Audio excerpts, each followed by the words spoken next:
Assalamualaikum warahmatullahi wabarakatuh, anak-anak. Waalaikumsalam warahmatullahi wabarakatuh. Selamat sore untuk kita semua.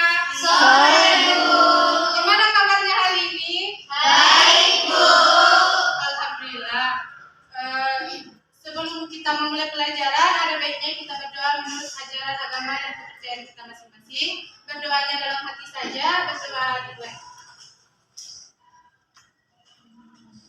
Berdoa selesai. Alhamdulillah. Kalian belajar. Masih semangat kan? Masih, Bu. Baik, hari ini kita di kehidupan makhluk hidup. Ada yang pernah dengar? Belum, Bu. Baik. Dari mana? Kenapa terlambat? Kalau jangan kayak gitu ya, masuk. Baik, tadi sistem organisasi kehidupan makhluk hidup. Karena belum ada yang pernah dengar, mari kita bahas sama-sama ya. Benar. Cara kerjanya. Jadi sistem itu merupakan komponen-komponen yang tidak dapat bekerja sendiri-sendiri. Benar tadi apa kata kawannya? Cara kerja. Dengan ya. Sehingga membentuk proses kehidupan. Jadi sistem organisasi kehidupan makhluk hidup bekerjasama untuk membentuk suatu kehidupan. Nah, pernahkah kalian memperhatikan orang yang sedang membangun rumah? Pernah, Bu. Pernah ya? Pernah ngerti? Jadi bangunan rumah itu kan diawali dari bagian yang terkecil yaitu bata. Ya, bata susunannya itu sangat rapi dan teratur dan panjang sekali prosesnya ya. Iya, Bu. Nah, bukan hanya bangunan rumah saja yang seperti itu, tapi susunan dari tubuh organisme juga seperti itu. Kita ibaratkan bata ini sebagai sel. Kemudian kumpulan dari beberapa bata akan membentuk dinding, yaitu jaringan. Iya, benar. Kumpulan dari beberapa dinding nantinya akan membentuk ruangan, ya. Yaitu habis jaringan akan membentuk organ. Gimana? Sudah paham tentang sistem organisasi kehidupan itu? Sudah, Bu. Apa tadi? Sistem organisasi kehidupan itu yang dimulai dari yang terkecil sampai yang terbesar. Yang di mana yang dimulai dari yang terkecil itu yaitu jaringan, Organ, sistem organ. Tepuk tangan.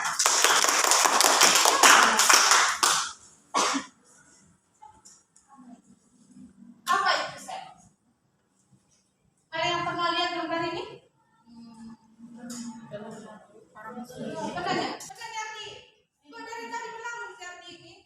Pindah dulu ke depan. Kok kosong bangkunya di depan ini? Pindah dulu ke depan. Kan kenapa? Kan dari belakang kan? Nah, gambar ini merupakan gambar dari sel euglena. Euglena itu kan merupakan satu individu yang dimana kita tahu protista ya, protista. Dan satu lagi monera. Nah, jadi euglena ini merupakan kelompok dari makhluk hidup protista. Kelompok dari protista. Nah, bisa dibaca? Bisa, Bu. Bisa diarti? Karena dari tadi belum aja si arti ini. Coba baca dulu dari situ. Euglena merupakan makhluk hidup yang tubuhnya terdiri atas satu sel saja.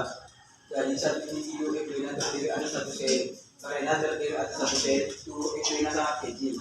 Sehingga jika ingin melihatnya, kalian harus menggunakan alat yang dinamakan mikroskop. Ya. Dalam tema itu banyak sekali yang terlambat. Dan mau kan? Pulang dari kos. Boleh nggak dia masuk? Enggak, Bu. Boleh, Bu. Nggak boleh karena gimana itu? Boleh. Mau masuk? Boleh, Bu. Hukum, Bu. Oke. Nah, sel satu atau sering disebut dengan uniseluler. Sedangkan manusia, hewan, tumbuhan, dan hidup yang ada di dunia ini semuanya terdiri dari satu sel atau kumpulan dari banyak sel. Coba perhatikan tanganmu. Coba perhatikan tangannya. Bersih.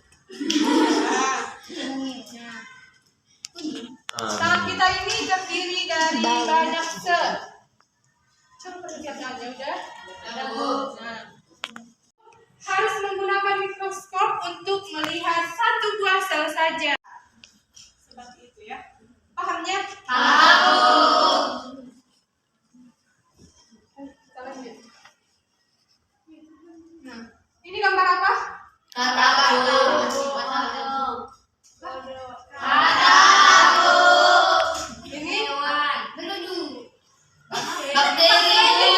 Nah, ini bakteri ya. Ini kayak berudu ya. Ini kayak berudu. Ini bakteri ya. Nah, sama halnya dengan tadi kan tinggal apa saja yang memiliki yang termasuk di dalam multiseluler itu?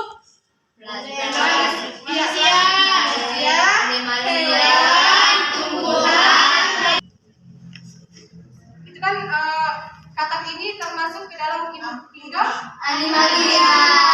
ya sayang. Nah, ini gambar bakteri. Nah, tubuh sebuah bakteri terdiri atas satu sel sehingga bakteri merupakan makhluk hidup uniseluler. Ini gambar apa?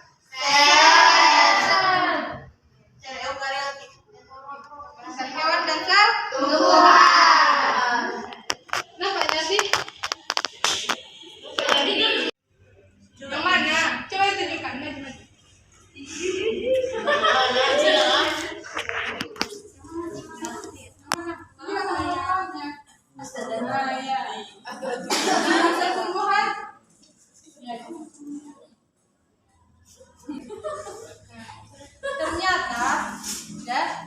Ternyata sel itu dalamnya terdapat berbagai macam benda-benda.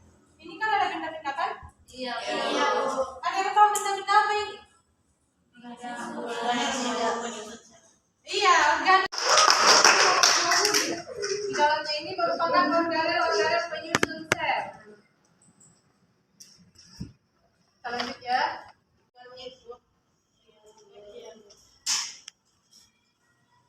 Nah, apa itu fungsi dari membran sel? Membran sel ini sebagai wadah atau selaput, yaitu yang berfungsi untuk membungkus isi sel agar selnya itu agar tetap utuh, nggak lari kemana-mana, tidak berceceran. Selain itu, membran sel berfungsi dalam melindungi isi sel dan sebagai tempat keluar masuknya zat-zat tertentu. Di dalam sel terdapat cairan sel yang disebut dengan sitoplasma. Setelah membran sel terdapat sitoplasma ini di sini. Sitoplasma itu apa sih? Cairan. Ya. Sitoplasma itu merupakan cairan-cairan kental yang tersusun atas air, karbohidrat, lemak, protein, dan lain sebagainya. Fungsi dari sitoplasma yaitu sebagai tempat berbagai macam reaksi biokimia yang terdapat di dalam sel. Nah, kan sitoplasma itu kan cairan. Nah, berarti disitulah bisa terendam benda-benda yang terdapat di dalam sel. Tadi apa benda-benda itu? Organel. Gimana? Sudah paham sampai sini? Sudah, Bu. Sedikit Ibu ingatkan ya.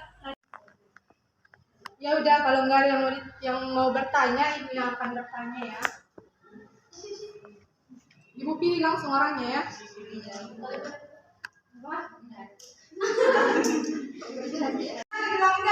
Maksudnya tadi apa itu materi itu ke apanya? Ke apa? Jadi apa tadi yang masuk di pikirannya itu apa? Apa saja tadi?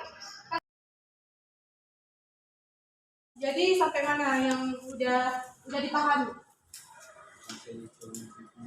Nah, apalah itu? Apanya? Coba ada kawan-kawan dulu. Apalah itu? Iya, sel hewan dan sel tumbuhan. Apalah itu? Yang mana yang udah dipahami dari sel hewan dan sel tumbuhan itu? Ada yang bisa bantu kawannya? Adanya? Dinilah, dini. Tadi dia sangat-sangat lagi Apa lagi?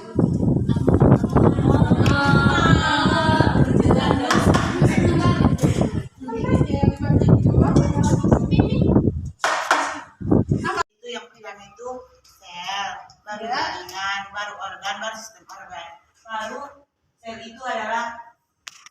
sel adalah unit terkecil penyusun tubuh makhluk hidup, yang dimana di dalam sel itu ada benda-benda yang dikatakan ibu kita tadi, yaitu organel. Organel itu ada tadi membran sel, yaitu yang melindungi sel yang di dalamnya, ada sitoplasma, cairan sel. Lalu ada tadi ini saya mau.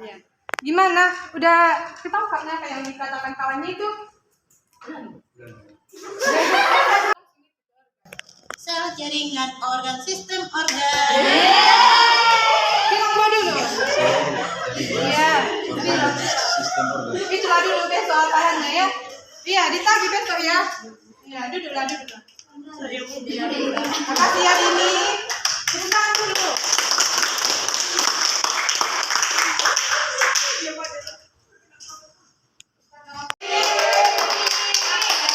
Mungkin sekian. Jangan lupa dibaca-baca bukunya di rumah ya. Iya, Bu. Mungkin cukup sekian, diakhiri. Assalamualaikum warahmatullahi wabarakatuh.